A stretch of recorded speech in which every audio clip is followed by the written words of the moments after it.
আজকের ভিডিওতে আমরা আরও একটা ইম্পর্টেন্ট ক্লাস করব এবং এটা হচ্ছে আমাদের আজকের প্র্যাকটিস ক্লাস 7। ঠিক আছে, এর আগে আমরা 6টা ক্লাস করেছি, খুব সুন্দরভাবে সেখানে ডিসকাস হয়েছে সব কিছু।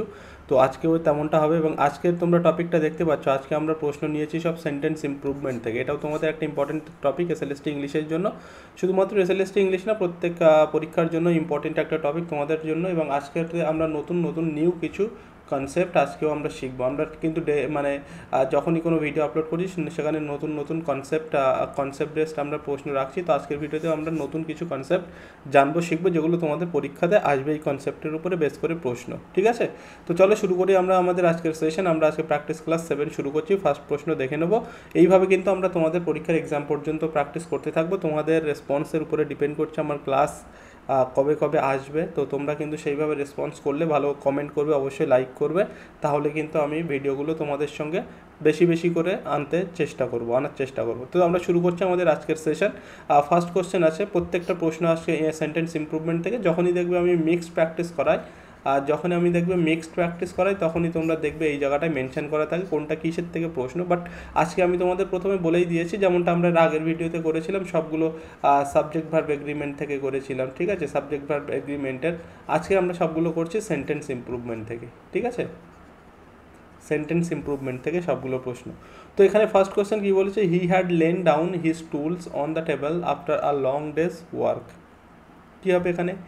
এই জায়গাটা আমাদেরকে তোমার হচ্ছে চেঞ্জ করতে হবে, বা যদি না থাকে ইমপ্রুভ করতে হবে।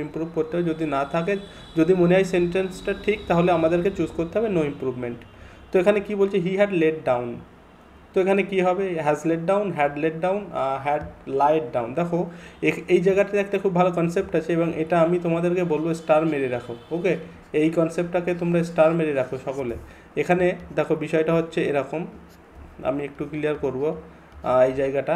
V1, V2, V3 আমাদের কি ভার্ব আছে, একটা ভার্ব আছে লাই, LIE।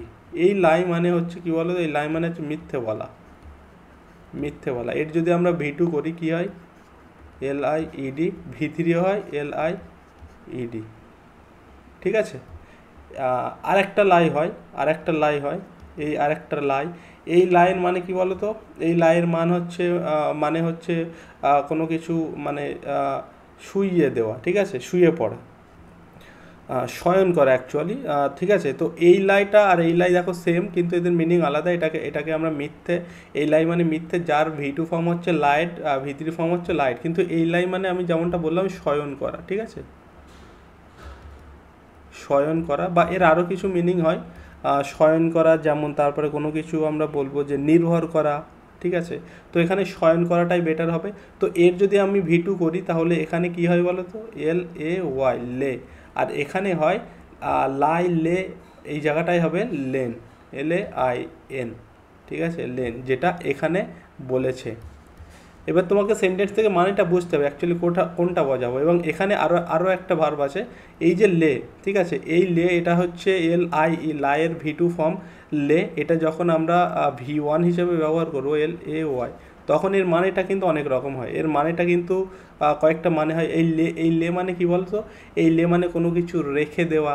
ঠিক আছে, কোনো কিছু রেখে দেওয়া। ডিম পাড়া হয় একটার মানে হয় যে মানে কোনো কিছুর ভিত্তি প্রস্তর স্থাপন করা। যেমন আমরা বলি না, he let down the foundation stone, মানে কোনো একটা কলেজের বা কোনো একটা সরকারি গভর্নমেন্টের কিছু একটা প্রতিষ্ঠিত হচ্ছে, একজন গণ্যমান্য ব্যক্তি এসে সেটাকে আমরা বলি না লেট ডাউন ফাউন্ডেশন স্টোন, মানে সে ফাউন্ডেশন স্টোনটা করেছে। তো এই জায়গাটাকে তোমাকে বুঝতে হবে। এই লাই মানে মিথ্যে, যার V2 V3 ফর্ম হচ্ছে লাইট। আর এই লাই মানে শয়ন করা, যার V2 ফর্ম হচ্ছে লে, আর V3 LAIN, লেন কিন্তু। হ্যাঁ, আর এই লাই যখন V1 হিসেবে আসবে, তখন এর মানে 2-3 রকম হয়, যেমনটা বললাম। কোনো কিছু ডিম পাড়া, কোনো কিছু রেখে দেওয়া। ঠিক আছে, লেট দ্য ফাউন্ডেশন স্টোন, তারপরে স্যাক্রিফাইস অর্থেও হয়। তো এই জায়গাটার এই লের পাস V2 এবং V3 ফর্ম কী বলো তো, এর লেড, এটাও লেড। বোঝা গেল? এই ছকটা কিন্তু মনে রাখতে হবে। লাই, লাইট, লাই, লে, লেন, লে, লাইট, লেড। তো তো এই জায়গাটা এবং তোমাকে বুঝতে হবে যে কী মিনিং করছে এখানে। He had lain down his tools on the table, সে টেবিলে তার টুলসগুলো রেখে দিয়েছে, এরকম একটা মিনিং আসছে না? তো রেখে দেওয়া অর্থে কোন ভাবটা আমরা নেবো? এই লাইটাকে নেবো? এটা তো মিথ্যে কথা, এটা শয়ন করা অর্থে। আর এই লাই মানে কোনো কিছু রেখে দেওয়া। তাহলে এখানে হ্যাডের পরে V3 বসবে। তো এই লের V3 হচ্ছে কিন্তু লেড, নাকি এখানে আছে লেন কিন্তু এই লায়ের V3, বাট আমাদেরকে এই লে সেন্স করছে সেন্টেন্সটাতে, ঠিক আছে? এই লের সেন্স করছে, তাই এর V3 ফর্ম হচ্ছে লেড। তাহলে আমাদেরকে এখানে লেনটাকে কেটে লেড করতে হবে, লেড, বোঝা গেল? লেড। তাহলে কোথায় আছে? হ্যাড লেড ডাউন হবে অ্যাকচুয়ালি সঠিক answer, had led down option বিতে আছে। তো option B is the right answer. এই জায়গাটা আশা করি ক্লিয়ার করতে পেরেছি। এই ছকটা কিন্তু তোমাদেরকে মাথায় রাখতে হবে, এই ছকটা। চলো question number 2। The recent advancements in technology have enabled us to communicate more efficient. এই পোর্শনটাকে আমাদেরকে যদি ঠিক না থাকে তাহলে ইমপ্রুভ করতে হবে, যদি ঠিক থাকে তাহলে নো ইমপ্রুভমেন্ট। দেখো কি বলছে question number 2, the recent advancement in টেকনোলজিতে রিসেন্ট অ্যাডভান্সমেন্টস কী করছে? হ্যাভ এনাবেলড আস, আমাদেরকে সক্ষম করছে টু কমিউনিকেট, আমাদেরকে সক্ষম করছে কমিউনিকেট করতে মোর এফিশিয়েন্ট, ঠিক আছে? মোর এফিশিয়েন্ট, এই এফিশিয়েন্ট এখানে হচ্ছে অ্যাডজেক্টিভ, এই এফিশিয়েন্ট হচ্ছে অ্যাডজেক্টিভ। এবার আমাদেরকে এখানে অ্যাকচুয়ালি প্রয়োজন, এখানে দেখো মিনিংটা দেখো, have enabled us communicate more efficient, আমাদেরকে এনাবেল করছে, দক্ষ করছে কমিউনিকেট করতে মোর এফিশিয়েন্ট, আরও দক্ষ তো নয়, দক্ষভাবে হবে। তো আমি বলতে চাইছি এখানে অ্যাকচুয়ালি এটা তো আমাদের অ্যাডজেক্টিভ, হ্যাঁ, অ্যাডজেক্টিভ কাকে কোয়ালিফাই করে? নাউনকে কোয়ালিফাই করে। কিন্তু এখানে অ্যাকচুয়ালি এফিশিয়েন্ট কাকে কোয়ালিফাই করছে? কমিউনিকেট ভার্ব, কমিউনিকেট হচ্ছে ভার্ব, এই ভার্বকে এফিশিয়েন্ট কোয়ালিফাই করছে ভার্বকে, আর ভার্বকে কোয়ালিফাই করতে আমরা ব্যবহার করি অ্যাডভার্ব, ঠিক আছে? অ্যাডভার্ব ব্যবহার করি, কিন্তু এখানে আমাদের আছে অ্যাডজেক্টিভ, এটাকে আমাদেরকে অ্যাডভার্ব করতে হবে। মানে আমি বলতে চাইছি এটা হবে এফিশিয়েন্টলি, ঠিক আছে? এফিশিয়েন্টলি হবে, তাহলে হয়ে যাবে অ্যাডভার্ব। ওকে, তো এখানে অ্যাকচুয়ালি আমাদের অ্যাডজেক্টিভটাকে অ্যাডভার্ব করতে হবে। তাহলে সঠিক আনসারটা কোথায় আছে দেখো, have enabled us to communicate more efficiently, এই যে অপশান এতেই আছে। তো option A is the right answer. বোঝাতে পেরেছি প্রশ্নটা? ভালো প্রশ্ন ছিল। চলো প্রশ্ন নম্বর 3, if I were him I would never make such a hasty decision, যদি আমি তুমি হতাম তাহলে আমি কখন হ্যাস্টি ডিসিশন নিতাম না। এই জায়গাটাকে আমাদেরকে ইমপ্রুভ করতে হবে। ইফ আই ওয়ার হিম, এখানে দেখো ভালোভাবে যদি দেখো, আই ওয়ার হিম মানে আমি যদি তুমি হতাম, আমিটা কি সাবজেক্ট, আমাদের এখানে আমিটাকে ট্রান্সফার করতে হবে আর একটা সাবজেক্ট দিয়ে, কিন্তু আমি আছে এটা আমাদের সাবজেক্টিভ, এটা হচ্ছে তোমার হচ্ছে নমিনেটিভ কেস আছে, ঠিক আছে? বা সাবজেক্টিভ বা নমিনেটিভ কেস আছে এই আইটা, তো এটাকে আমি যখন আর অন্য একজনকে দিয়ে ট্রান্সফার করব, ঠিক আছে, তাকেও আমাকে সাবজেক্টিভ কেসে হতে হবে। কিন্তু হিম তো আমরা জানি এটা হচ্ছে অবজেক্টিভ কেস, এটা তো অবজেক্টিভ কেস, তাহলে হিম কি করে হয়? হিম হচ্ছে অবজেক্টিভ কেস। আমি আইকে তোমাকে হচ্ছে পরিবর্তন করছি হিমকে দিয়ে, ঠিক আছে? তো আই যদি আমার সাবজেক্টিভ কেস হয়, আমি তাকে যেটা দিয়ে পরিবর্তন করব সেটাকেও আমাকে সাবজেক্টিভ কেসে রাখতে হবে। তাহলে এখানে আই ওয়ার হিম কি করে হয়? এটা হিম তো অবজেক্টিভ কেস, যে কিন্তু এখানে আই আছে সাবজেক্টিভ, তাই আমাকে এটাকেও সাবজেক্টিভ কেস করতে হবে। আর সাবজেক্টিভ কেস কী হয়? অ্যাকচুয়ালি সাবজেক্টিভ কেস হয় হি এর অবজেক্টিভ কেস হচ্ছে হিম। তো এখানে আমাদের অ্যাকচুয়ালি কি অবজেক্টিভ কেস না, আমাদের লাগবে সাবজেক্টিভ কেস, তাই অ্যাকচুয়ালি আনসার হবে he. If I were he কোথায় আছে দেখো, if I were he, option B is the right answer. If I were he I would never make such a hasty decision. Clear করতে পারলাম? Okay, চলো question number 4, despite their fervent appeals the council did not alter its decision much to dismay of the residents। এই জায়গাটাকে আমাদেরকে improve করতে হবে। despite their fervent appeals, fervent means মানে কি বলো তো? fervent মানে হচ্ছে আকুল, তাদের আকুল অ্যাপিল সত্ত্বেও the council did not alter its decision, council তাদের ডিসিশনটা চেঞ্জ করেনি, অল্টার মানে চেঞ্জ করা, did not alter its decision much to the dismay of the resident. তো এখানে দেখো কী হবে সঠিক আনসার, এখানে did not alter the decision, এটাকে আমাদের চেঞ্জ করার প্রয়োজন পড়ছে কি দেখো তো, ডিড নট অল্টার্ড, ডিড নটের সঙ্গে অল্টার তো হয়ই না। হ্যাড নট অল্টার্ড, এখানে আমাদের পাস্ট টেন্স আনার কোনো প্রসঙ্গই মানে আসছে না, ঠিক আছে, পাস্ট টেন্স করার কোনো প্রসঙ্গই আসছে না, এবং উড নট অল্টার তো নট ক্যান, উড নট তো হবেই না, আমাদের সিম্পলি সরি এখানে হচ্ছে পারফেক্ট টেন্স করার কোনো প্রশ্নই আসছে না, আমরা এটাকে সিম্পল পাস্টে রাখবো। তো এখানে ঠিকই আছে actually, despite their fervent appeals the council did not alter its decision much to dismay of the residents, এটা অ্যাকচুয়ালি ঠিকই আছে। তাই এখানে আমাদের সঠিক আনসার হবে no improvement, option D is the right answer. তোমাদের কিন্তু পরীক্ষাতে নো ইমপ্রুভমেন্ট মানে ঠিকঠাক সেন্টেন্সও কিন্তু থাকবে, ঠিক আছে। চলো, ভিডিওটি ভালো লাগলে অবশ্যই কিন্তু লাইক করতে হবে, কমেন্ট করতে হবে, কারণ আমি তোমাদের লাইক কমেন্টের উপরে বেস করে কিন্তু আবার নেক্সট ভিডিও আনবো, অবশ্যই তাড়াতাড়ি আনবো। তো অবশ্যই তোমাদেরকে লাইক কমেন্ট কিন্তু করতে হবে। খুব ভালো ভালো কনসেপ্ট আছে এবং এই ধরনের প্রশ্নই তোমাদের পরীক্ষাতে আসবে। If I would have known about your predicament I would have certainly offered my assistance, এই জায়গাটাকে আমাদের করতে হবে, ইমপ্রুভ করতে হবে। ইফ আই উড হ্যাভ, এটা অ্যাকচুয়ালি সেই থার্ড কন্ডিশন সেন্টেন্স। এই ধরনের সেন্টেন্স আমি তোমাদের প্র্যাকটিস সেটগুলোতে আগে অনেকবার করিয়েছি।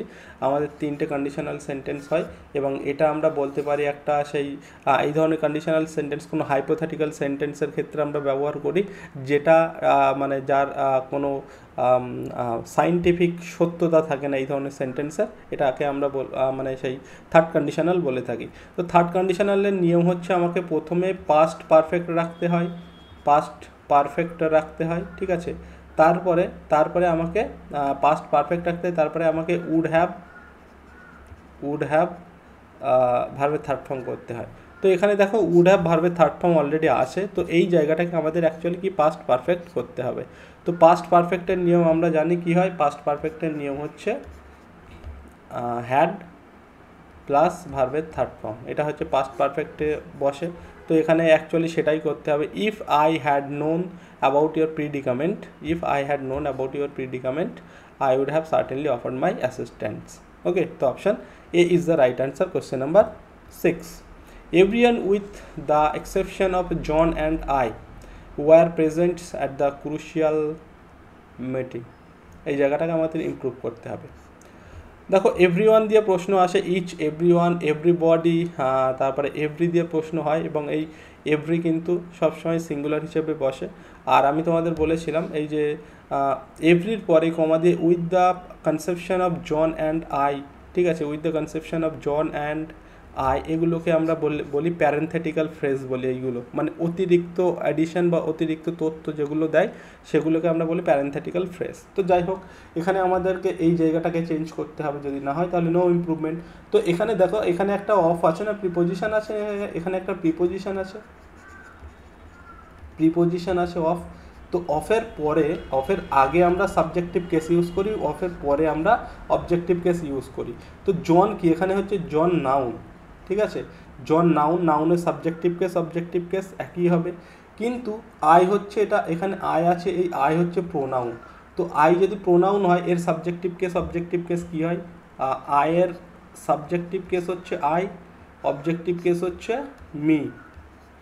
তো আমি কি বললাম, অফের পরে আমরা অবজেক্টিভ কেস ইউজ করি, অফের আগে সাবজেক্টিভ কেস ইউজ করি, প্রিপোজিশনের আগে, ঠিক আছে, প্রিপোজিশনের আগে সাবজেক্টিভ কেস হয়, জেনারেলি সেটাকে আমরা সাবজেক্ট হিসেবে ধরি, এবং অফের পরে যেটা আমরা সেটাকে অবজেক্টিভ কেস হয় এবং সেটা অবজেক্ট হিসাবে ধরি। তো এখানে অবজেক্টিভ কেস যদি হয় আই কেন হবে, আই তো সাবজেক্টিভ কেসে বসে, তাহলে এই আয়ের অবজেক্টিভ কেস আমাকে করতে হবে, আয়ের অবজেক্টিভ কেস কী হয়, মি, তাহলে এখানে অ্যাকচুয়ালি মি হবে, everyone with the exception of John and me, ঠিক আছে, জনটা কিন্তু চেঞ্জ হবে না কারণ এটা নাউন ফর্মে আছে, ঠিক আছে, জন অ্যান্ড মি, এবং এখানে এভরিওয়ান তো কি সিঙ্গুলার বললাম, তাই এখানে ওয়ারও কিন্তু হবে না, এই ওয়ারও কিন্তু হবে না, এটা ওয়াজ হবে, সিঙ্গুলার করতে হবে।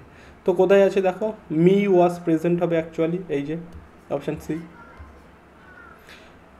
ঠিক আছে, এখানে মি হবে এবং এখানে ওয়াজ হবে, এখানে সেই অপশানটা অপশান সিতে আছে। Question number 7, hardly had he entered the room when the lights went out, hardly had, scarcely had, ঠিক আছে, hardly when, scarcely when, no sooner than, এগুলো আমরা জানি, এগুলো আমরা ব্যবহার করি এই ধরনের সেন্টেন্স।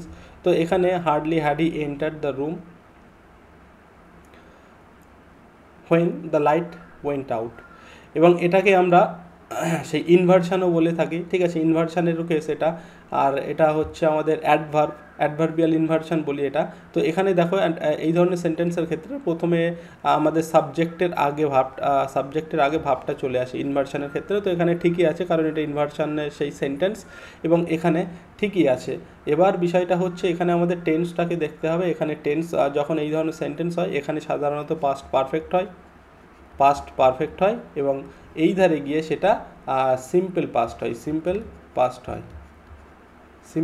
হয়। তো এখানে পাস্ট পারফেক্টই আছে, দেখো হ্যাড আছে, ভার্বের থার্ড ফর্ম আছে, V3 আছে, আর এখানে দেখো ওয়েন্ট আছে, মানে সিম্পল পাস্টই আছে V2, ঠিক আছে। তার মানে কি এই সেন্টেন্সটা ঠিকই আছে, no improvement. Question number 8, she has been practicing for the marathon six months.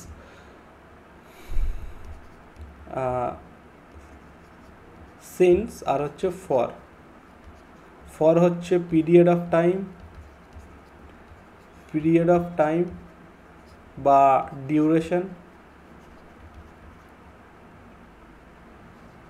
Duration of time, আর সিন্স হচ্ছে পয়েন্ট অফ টাইম, ঠিক আছে, পয়েন্ট অফ টাইম। সিন্স আমরা কখন কেমনভাবে ব্যবহার করি, সিন্স জানুয়ারি, তারপরে সিন্স সানডে, একটা পয়েন্ট বোঝাচ্ছে, একটা টাইম বোঝাচ্ছে, একটা টাইমের পয়েন্ট বোঝাচ্ছে, ঠিক আছে।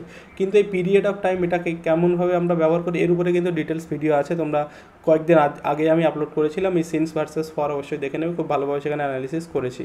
তো আমি বলছি মনে করো সানডে, আর এখানে আমি ধরলাম ফ্রাইডে, ঠিক আছে, সানডে, তো এখানে Sunday, Monday, Tuesday, Wednesday, Thursday, Friday, এখানে দেখো একটা টাইম পিরিয়ড হচ্ছে না, একটা ডিউরেশন অফ টাইম বোঝাচ্ছে না। আমি এই সানডে থেকে ফ্রাইডে যাচ্ছি, তো এখানে একটা পিরিয়ড অফ টাইম বোঝাচ্ছে, ডিউরেশন বোঝাচ্ছে।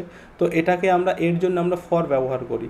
তো এখানে বলেছে 6 মান্থস, হ্যাঁ, এখানে সিন্সের ক্ষেত্রে আমরা পয়েন্ট অফ টাইম মানে নির্দিষ্ট করে তোমাকে একটা পয়েন্ট অফ টাইম বলে দেবে, কিন্তু এই ফরের ক্ষেত্রে আমরা পিরিয়ড বোঝাই, হ্যাঁ, বা ডিউরেশন বোঝাই। এই যে 6 মান্থস বলছে, এটা তো বছরের যে কোনো 6 মান্থস হতে পারে, কিন্তু নির্দিষ্ট করে কিন্তু বলা নেই, কিন্তু এটা অ্যাকচুয়ালি কি ডিউরেশন বোঝাচ্ছে, তাই এখানে সিন্স হবে না, এখানে হবে ফর, ঠিক আছে। আর সিন্সের ব্যবহার এরকম, সিন্স জানুয়ারি, সিন্স 2013, সিন্স 2026, 2026 এখনও আসেনি, সিন্স সানডে, এই যে একদম এক্স্যাক্ট পয়েন্ট অফ টাইম বোঝাচ্ছে না, তাই এই ক্ষেত্রে সিন্স ব্যবহার করি। বাট এখানে 6 মান্থসের কথা বলছে, এটা ফর হবে এর জন্য, এটা হচ্ছে ডিউরেশন অফ টাইম, তাই এখানে ফর হবে, for 6 months. Option A is the right answer. Question number 9. The novel's intricate plot coupled with its well-developed characters make it a masterpiece. Intricate মানে হচ্ছে the novel's intricate plot মানে হচ্ছে, intricate plot means হচ্ছে tough, কঠিন, জটিল, ঠিক আছে। নভেলের জটিল প্লট কী করছে, coupled with its well developed character make it a masterpiece. তো এই জায়গার থেকে এই পুরোটা আমাদেরকে এই মধ্যে কিন্তু আমাদেরকে সেন্টেন্স ইমপ্রুভমেন্টটা করতে হবে, ঠিক আছে। তো কি বলছে দেখো, coupled with a well developed character, এটাকে আমরা বলি প্যারেনথেটিক্যাল, যেটা আগেও বলেছি, প্যারেনথেটিক্যাল, হ্যাঁ, মানে এই যে নোভেলসের প্লট সম্পর্কে অতিরিক্ত তথ্য দিচ্ছে, যেটা coupled with well developed character. তো এখানে আমাদের মেন সাবজেক্ট কোনটা, হ্যাঁ, মেন সাবজেক্ট কোনটা আমাদের এখানে, মেন সাবজেক্ট এই পুরোটাই কিন্তু মেন সাবজেক্ট, এই যে দ্য নভেলস ইন্ট্রিকেট প্লট, এটাই হচ্ছে মেন সাবজেক্ট, এটাই দ্য নভেলস ইন্ট্রিকেট প্লট, এটাই আমাদের মেন সাবজেক্ট, এবং এটা একটা সিঙ্গুলার সাবজেক্ট, তাই আমাদের ভার্বটাকেও হবে সিঙ্গুলার। আর সিঙ্গুলারের ভার্বের ক্ষেত্রে আমরা প্রেজেন্ট টেন্সে কী করি, ভার্বের সঙ্গে এস বা ইএস যুক্ত করি। এখানে মেক আছে, তাই এখানে আমাকে করতে হবে কি, মেক্স, তাই তো। মেক্স কোথায় আছে দেখো, এখানে আর মেকিং আছে, হবে না, এখানে মেকই আছে, এই যে মেক্স। তো option A is the right answer. বোঝাতে পারলাম, মেক্স হবে এখানে অ্যাকচুয়ালি। Question number 10।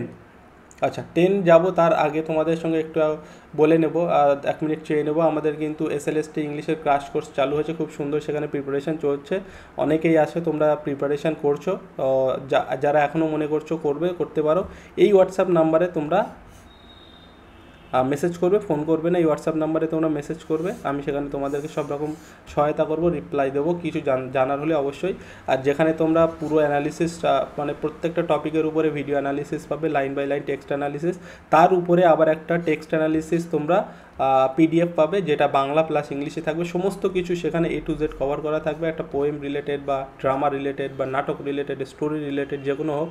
এবং তারপরে সেটার উপরে তোমরা একটা এক্সাম ওরিয়েন্টেড MCQ পিডিএফ পাবে, যেখানে সমস্ত রকম পিডিএফ কভার করা থাকবে। মানে একটা টপিকের উপরে আমি বলছি, মনে করো আমি তোমাদের এখানে কথা বলছি লেগুন সম্পর্কে বলছি, সেই লেগুন সম্পর্কে তোমরা টেক্সট অ্যানালিসিস পাবে ডিটেলসে, তারপরে সেই লেগুনের উপরে একটা অ্যানালিসিস নোটস পাবে, যেখানে A to Z কভার করা থাকবে সেই নোটস রিলেটেড, সেটার উপরে একটা তোমরা পুরো MCQ PDF পাবে, যেখানে সমস্ত লেগুনের উপরে যত রকম প্রশ্ন হয় সেই রকম প্রশ্ন কভার করা থাকবে, এবং সেই লেগুন থেকেও তোমরা অনলাইন মক টেস্টও দিতে পারবে। এইভাবে পুরো সিলেবাস কভার করা হবে একদম সিলেবাস অনুযায়ী। তারপরে সেখানে তোমরা অনলাইনার পাবে কিছু, আর নোটস থাকবে। এই যে ডেসক্রিপটিভ পিডিএফটা যেটা বললাম, এটা বাংলা প্লাস ইংলিশে থাকবে এই নোটসটা, ঠিক আছে? তো কারো কিছু জানা হলে বা কেউ অ্যাডমিশন নিতে চাইলে অবশ্যই হোয়াটসঅ্যাপ করবে, সেখানে সব রকম সহায়তা করা হবে, এবং সিস্টেমেটিক ওয়েতে তোমার প্রিপারেশন তুমি করতে পারবে। আরও একটা কথা বলেই থাকি, যাদের মনে করো আমার দরকার নেই, তোমরা শুধু প্র্যাকটিস করতে চাও, তাহলে মক টেস্ট ব্যাচও শুরু হয়েছে। সেখানে তোমরা টপিক ওয়াইজ মিক্স, তারপরে ফুল লেন্থ মক টেস্ট সব মিলে 80+ মক টেস্ট পাবে, চাইলে তোমরা নিতে পারো। এবং সেখানে তোমরা অনলাইন মক টেস্ট হবে, পুরোটাই সিলেবাসকে কভার করা হবে, এবং এক্সাম শেষে নিজের স্কোর তুমি দেখতে পাবে কোনটা ঠিক হয়েছে কোনটা ভুল। এবং আরও একটা ইম্পর্টেন্ট জিনিস, যারা পেড ব্যাচটা নেবে তাদের কিন্তু এই মক টেস্ট ব্যাচে আসার দরকার নেই, কারণ পেড ব্যাচে অবশ্যই এই মক টেস্টগুলো তোমরা পেয়ে যাবে, সেখানে সবগুলো প্র্যাকটিস করতে পারবে, ঠিক আছে? এটা নতুনদের জন্য বা যারা আগে ব্যাচ কমপ্লিট করেছে তাদের জন্য। চলো আমরা আবার কোশ্চেনে ফিরে যাই। Question number 10, the antique vase being fragile it required carefully handling during transportation. The antique means হচ্ছে প্রাচীন,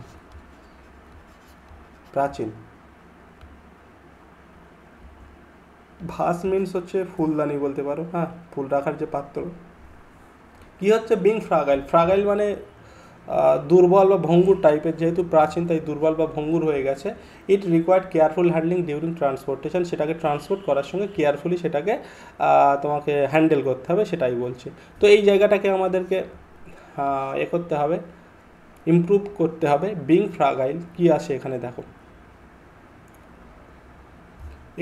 বিং ফ্রাগাইল, হ্যাঁ, বিং ফ্রাগাইলটা কী বলো তো, এটা হচ্ছে পার্টিসিপেল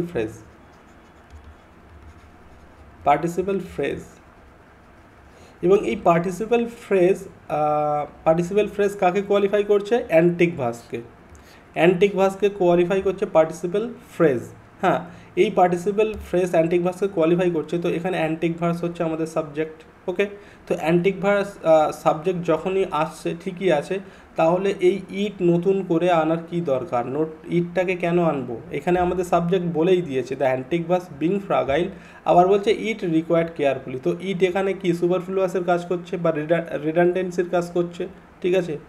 তো এখানে অ্যাকচুয়ালি ইটটা হবে না, ইট হচ্ছে এখানে আননেসেসারি ইউজ, ঠিক আছে? তো ইটটা হবে না, তো ইটটা বাদ দিয়ে আমাদের বাকি সেন্টেন্সটা ঠিকই থাকবে, the antique vase being fragile required careful handling, okay. তো এই জায়গাটাকে আমাদের ইমপ্রুভমেন্ট করতে বলেছে, এই জায়গাটা ইটটা নেই, কোথায় দেখো এখানে ইট নেই, তো option A is the right answer. Question number 11, neither the manager nor the employees was willing to compromises on the new policy। এটা আর কি বলবো, এটাতে অনেকবারই বলেছি, আমাদের এখানে যে correlative conjunction neither nor either or not only but also, এগুলোকে আমরা বলেছিলাম কি রুল অফ প্রক্সিমিটি, ঠিক আছে? এখানে আমাদের যে ভাবটা বসবে তার আগের সাবজেক্টটাকে দেখে বসে, এটাই রুল অফ প্রক্সিমিটি। এখানকার আমাদের সাবজেক্ট ম্যানেজার নয়, আমাদের সাবজেক্ট এখানে এমপ্লয়িজ। এই এমপ্লয়িজটা দেখে সাবজেক্ট ম্যানেজার নয় এমনটা ঠিক নয়, কিন্তু এখানে আমাদের যে ভাবটা বসবে তার ঠিক আগের যে সাবজেক্টটা বা নাউন বা প্রোনাউন থাকবে সেটাকে দেখে আমাদের এখানে ভাবটা বসাতে হবে। তো এমপ্লয়িজ এখানে প্লুরাল আছে, তাই আমাদের ওয়াজ হবে না, এখানে ওয়ার হবে। ওয়ার কোথায় আসে? ওয়ার অপশান এতে আছে, were willing, option A is the right answer. Question number 12, she is one of the most brilliant students who has ever attended the university. এই ওয়ান অফের পরে অলওয়েজ কিন্তু যে নাউনটা হয়, হবে তার প্লুরাল ফর্ম বসে, এস, ঠিক আছে? ঠিকই আছে এখানে। She is one of the most brilliant students, say most যে ব্রিলিয়ান্ট স্টুডেন্টস আছে তাদের মধ্যে একজন, who has ever attended this university, যারা এই ইউনিভার্সিটি অ্যাটেন্ড করেছিল। তো কারা ইউনিভার্সিটি অ্যাটেন্ড করেছিল, এই হুটা অ্যাকচুয়ালি বলছে যারা ইউনিভার্সিটি অ্যাটেন্ড করেছিল। কারা ইউনিভার্সিটি অ্যাটেন্ড করেছিল, এই হুটা কাদের কথা বলছে, স্টুডেন্টসদের বলছে না শিয়ের কথা বলছে না ওয়ানের কথা বলছে।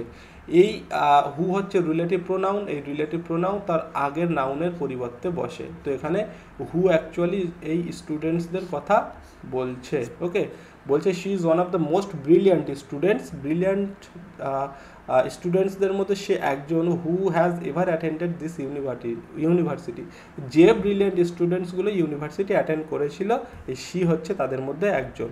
তো হু এখানে স্টুডেন্টসদের জন্য বসছে, তাই স্টুডেন্টসদের জন্য বসছে যখন স্টুডেন্টস প্লুরাল, তাই এখানে আমাদের ভাবটাকে করতে হবে প্লুরাল, হ্যাজ হবে না হ্যাভ হবে। Who have ever attended, option A.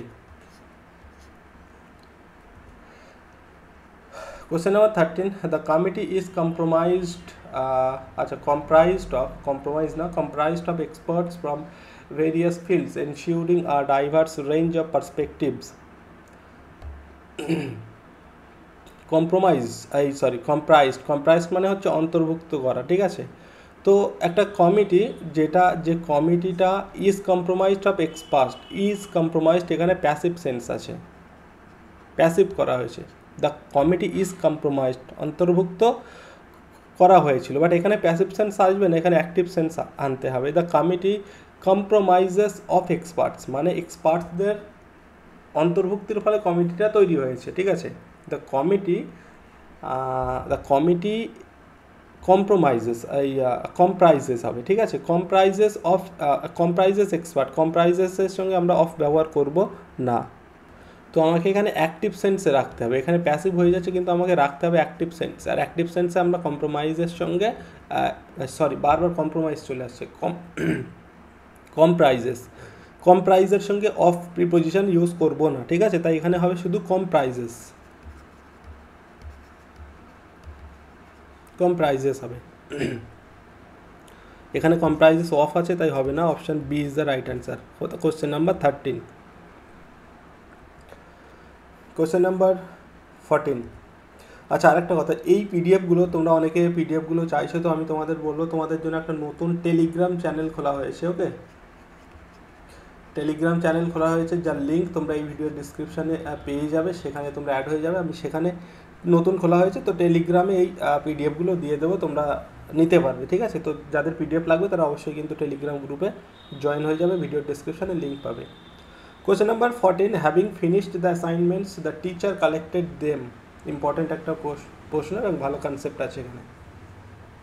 আমি তোমাদের একদিন করিয়েছিলাম ড্যাংলিং মডিফায়ার, ঠিক আছে, মনে পড়ছে? আর বলেছিলাম ক্লিপ সেন্টেন্স থেকে ড্যাংলিং মডিফায়ার থেকে আলাদা ক্লাস দেবো। ড্যাংলিং মডিফায়ারটা এখনও দেওয়া হয়নি, ক্লেপ সেন্টেন্স থেকে কিন্তু অলরেডি আমি একটা ভিডিও করে দিয়েছি, আলাদা দেখে নেবে, তাহলে আর কোনো ক্লেপ সেন্টেন্স রিলেটেড ডাউট থাকবে না। তো এখানে সেই ড্যাংলিং মডিফায়ারের কনসেপ্ট আছে, দেখো এখানে বলছে হ্যাভিং ফিনিশ দ্য অ্যাসাইনমেন্টটা ফিনিশ করে the teacher collected them, teacher সেগুলোকে কালেক্ট করেছিল। তো হ্যাভিং ফিনিশ দ্য অ্যাসাইনমেন্টস ফিনিশটা করছে কি, এখানে দেখো যদি লজিক্যালি ভাবো তুমি, হ্যাভিং ফিনিশ দ্য অ্যাসাইনমেন্ট সেটা অ্যাকচুয়ালি লজিক্যালি যদি ভাবো, এটা কাকে রেফার করছে, এটা স্টুডেন্টকে রেফার করছে, তাই না? স্টুডেন্টদেরকে রেফার করছে, স্টুডেন্টসদের কথা বলছে, কারণ তারা ফিনিশ করবে অ্যাসাইনমেন্টটা, ঠিক আছে। কিন্তু এই অরিজিনাল যে সেন্টেন্সটা আছে এটা দেখে আমাদের মনে হচ্ছে যেন এই যে হ্যাভিং ফিনিশ দ্য অ্যাসাইনমেন্ট, এই যে মডিফায়ারটা, এটা যেন টিচারকে মডিফাই করছে। Having finish the assignment the teacher collected, যেন টিচার ফিনিশ করেছে অ্যাসাইনমেন্টটা, বাট এটা কিন্তু ঠিক না। এখানে অ্যাকচুয়ালি লজিক্যালি যদি ভাবো তুমি, ফিনিশটা কে করছে, স্টুডেন্টসরা ফিনিশ করছে। যদি স্টুডেন্টসরা ফিনিশ করে তাহলে এখানে টিচারকে কোয়ালিফাই বা মডিফাই করছে, বাট এটা রং, ঠিক আছে, এটা রংলি মডিফাই হচ্ছে, আর এটাই হচ্ছে বলা হয় ড্যাংলিং মডিফায়ার। ওকে, তো এখানে অ্যাকচুয়ালি আমাদের কি হবে, having finish the assignment the teacher collected them, এই জায়গাটাকে আমাদেরকে ইমপ্রুভমেন্ট করতে হবে। এখানে কি হবে, they were collected by the teacher, কিন্তু টিচার না, actually the students submitted their assignments, option C হবে সঠিক আনসার। হ্যাভিং ফিনিশ দ্য অ্যাসাইনমেন্টটা ফিনিশ করে the student submitted their assignments, ঠিক আছে, তারা স্টুডেন্টরা সাবমিট করেছিল। তো এখানে যেহেতু স্টুডেন্টদেরকে মানে কথা বলা হচ্ছে, লজিক্যালি যদি ভাবে স্টুডেন্টদের কথা বলা হচ্ছে, তাই স্টুডেন্টরা এটাকে সাবমিট করবে, সেটা টিচার কালেক্ট করবে না, ঠিক আছে। কিন্তু আমাদের এই অরিজিনাল যে সেন্টেন্সটা এটা যদি আমরা দেখি তাহলে মনে হচ্ছে এই যে হ্যাভিং ফিনিশড দ্য অ্যাসাইনমেন্ট এটা টিচারকে মডিফাই করছে, বা টিচারকে মডিফাই করছে না, এটাই হচ্ছে ড্যাংলিং মডিফায়ার, ঠিক আছে। তো এর উপরে আলাদা ভিডিও আমি খুব তাড়াতাড়ি চেষ্টা করবো নিয়ে আসার। তো এখানে option C is the right answer হবে।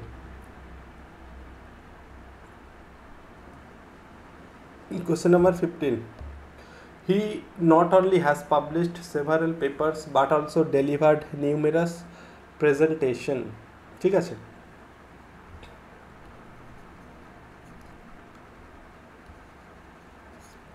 নট অনলি বাট অলসো, এই যে কোরিলেটিভ কনজাংশন, এটা কি হয় বলো তো, যখন কোনো দুটো, মনে করো দুটো বিষয়কে প্যারালালি, যখন দুটো বিষয়কে কি করছে, কানেক্ট করছে, মানে এই যে not only but also actually should be placed immediately before the parallel elements they connect, ঠিক আছে।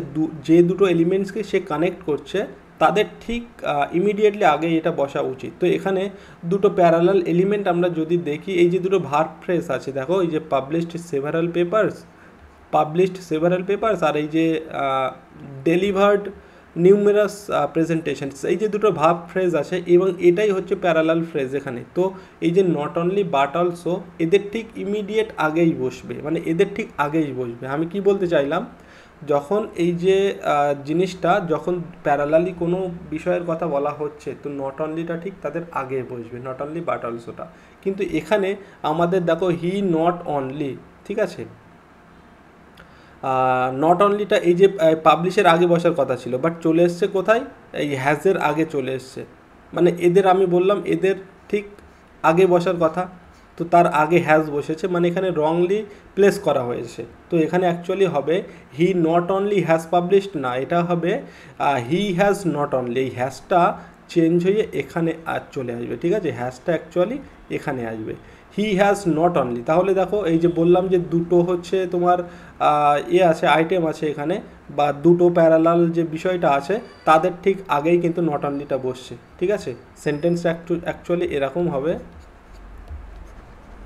He has not only dot dot dot dot but also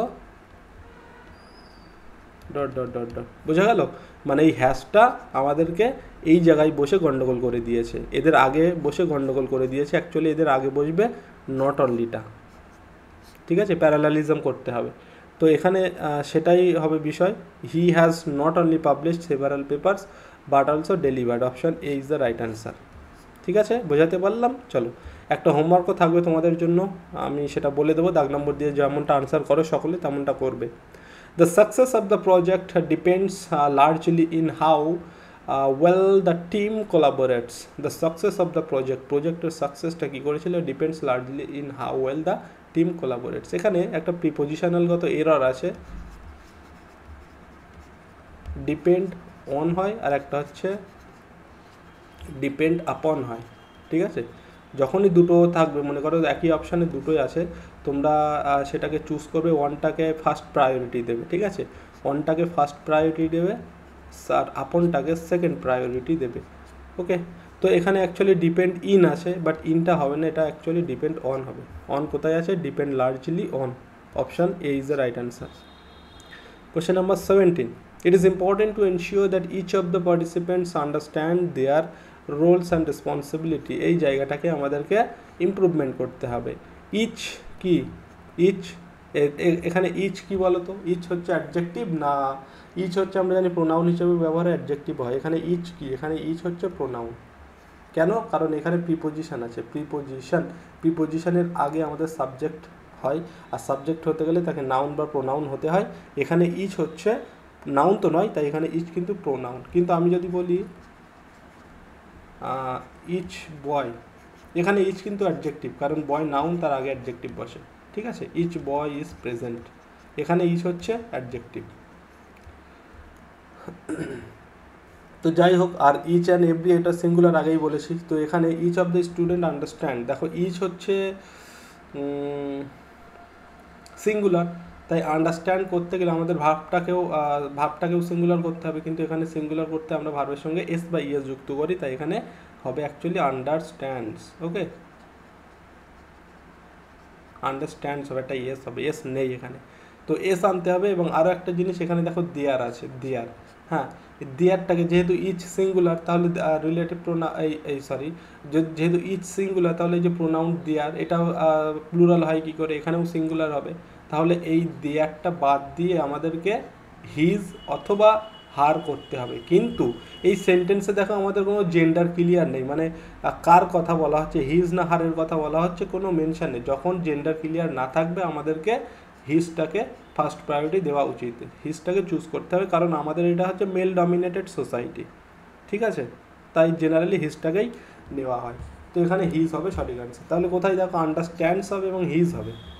that each of the participants understands, এখানে understands আছে, that each of the participant understand, এখানে understand আছে, হবে না। The each of the participants understand আছে, হবে না। নো ইমপ্রুভমেন্ট তো হবেই না, তাহলে আনসার কী করে হচ্ছে না। That each of the participants understands এই পর্যন্ত তো ঠিকই আছে, তাহলে হিজ, এখানে তো হিজ অবশ্যই হবে, দেয়ার তো হবেই না, ঠিক আছে, দেয়ার হবেই না, কারণ এটা তো আমাদের ইচের কথা, ইচ যেহেতু সিঙ্গুলার তাই এখানে এটাকে সিঙ্গুলার রাখতে হবে, হিজ অথবা হার, যেহেতু জেন্ডার ক্লিয়ার নেই তাই হিজ রাখতে হবে, কিন্তু এখানে সেই হিজটা কোথাও নেই, কোথাও একটা মিসিং আছে, যাই হোক এখানে আমি হিজটা এরকম অ্যাড করে নিতে পারি, তো option A is the right answer হবে, ঠিক আছে, হিজ কিন্তু ওখানে মানে দেয়ার থাকবেই না। চলো question number 18, the companies profits have raised significantly in the last quarter surprisingly analysts, এটা তোমাদের হোমওয়ার্ক, 18 নম্বর দাগ দিয়ে আনসার করবে কি হবে সঠিক আনসার, ঠিক আছে। Have risen significantly, has raised significantly, have rose and no improvement, এই জায়গাটা দেখবে ইমপ্রুভমেন্ট করবে, যদি না হয় no improvement. Question number 19, he found himself in a dilemma on whether to accept the offer or decline it, সে একটা ডিলেমায় পড়েছিল, একটা দ্বন্দ্বে পড়েছিল, দু নৌকায় পড়েছিল, whether to accept the offer, সে অফারটাকে অ্যাকসেপ্ট করবে অথবা ডিক্লাইন করবে, কী হবে সঠিক আনসার বলো।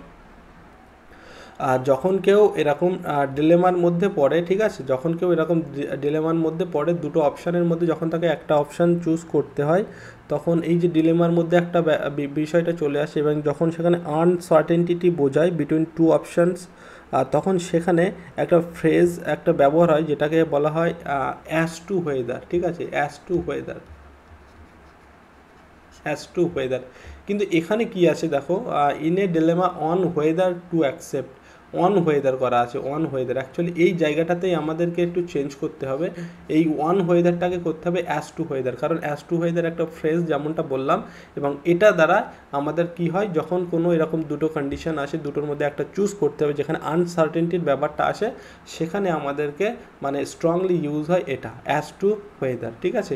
তো এখানে সেটাই হবে, in a dilemma as to whether to accept, option in a dilemma whether to accept, আচ্ছা as to whether to accept option এতে আছে, তো option A is the right answer for the question number 19, ঠিক আছে।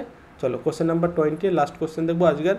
The minister along with his security detail are arriving at the venue, along with, together with,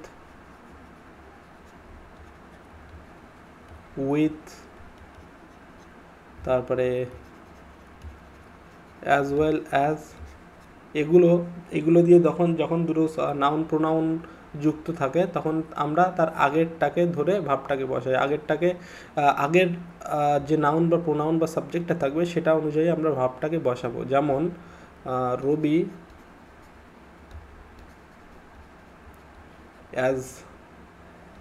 as well as his friends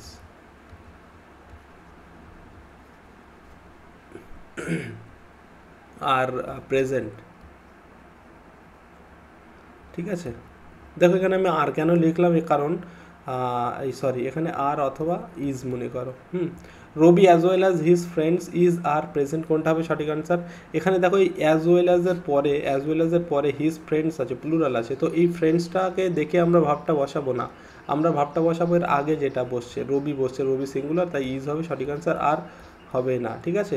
similarly এই যে এখানটাও দেখো সেটাই আছে, along with his security detail, এটাকে আমাদের ওই যে প্যারেন্থেটিক্যাল যে বিষয়টা বললাম সেই বিষয়টা, এটাকে দেখে আমরা এই ভাবটা বসাবো না, আমরা বসাবো এর আগের অংশটা দেখে। দ্য মিনিস্টার এখানে সিঙ্গুলার, এখানে আছে আর অ্যারাইভিং, সিঙ্গুলার যদি হয় তাহলে আমাদের ভাবটাকেও সিঙ্গুলার করতে হবে, তাই এখানে ইজ অ্যারাইভিং হবে সঠিক আনসার, আর অ্যারাইভিং হবে না, option A is the right answer. আজকে সব অপশানগুলো এ হলো মনে হচ্ছে, সব বেশিরভাগটা দেখলাম এ আনসার হয়েছে, বি বা সি ডি খুব কমই দেখলাম।